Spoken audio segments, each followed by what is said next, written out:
अवामी तहरीक पारां 7 मार्च ते तंगवाणी में हारनि जे हक़नि लाइ जलसो करण जो ऐलान कयो वियो। तंगवाणी में अवामी तहरीक हाउस ते अवामी तहरीक जे मरकज़ी जनरल सेक्रेटरी नूर अहमद कातियार, मरकज़ी सिंध हारी कमेटी जे सदर डॉक्टर दिलदार लगारी, साजिद मैसर, असगर मलिक, हक नवाज़ नूनारी ॿियनि प्रेस कॉन्फ्रेंस कंदे चयो त सिंध जूं ज़मीनूं लीज़ खां बिना कब्ज़ो करे धरती धड़नि खे पंहिंजी जाग्राफी जी मालिकी खां बेदख़ल कयो पियो वञे। हारनि जे कानूनी हक़नि ते राता हयां पिया वञनि। सिंध हाई कोर्ट जे फ़ैसिले बावजूदि हारनि खे उन्हनि जा हक़ न पिया मिलनि, जंहिंजी हू मज़म्मत कनि था। हारनि जे हक़नि ते जागीरदार ऐं हुकूमत क़ाबिज़ आहिनि। सिंध जे वसीलनि जाग्राफी ते हुकूमतुनि जे नाले कब्ज़ो थिए पियो।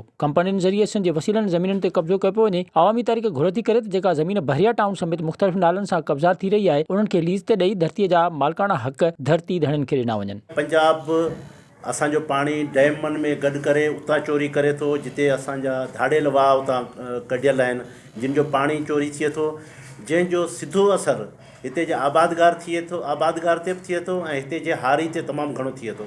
उन खां सवाइ सॼी सिंध में हारियुनि सां ॿिटो ज़ुल्म इहो आहे त हारियुनि जी बेदख़ली अञा ताईं जारी आहे। हारियुनि जो हिसाबु किताबु कोन थो थिए। हारियुनि खे ॿिए दर्जे जो शहरी करे पेश कयो थो वञे। उन्हनि जे नंगनि ऐं उन्हनि जी ज़मीननि जी घरनि जी हिफ़ाज़त कोन थी थिए। उन जे ॿार जी पढ़ाई जो को बंदोबस्तु कोन थो थिए। अञा ताईं जेको हिसाबु किताबु हारियुनि वारो आहे उहो उन ते अमल कोन थो थिए। टेनेंसी एक्ट जेको अलाए कॾहिं खां पास थियल आहे, उन ते अमल नथो थिए।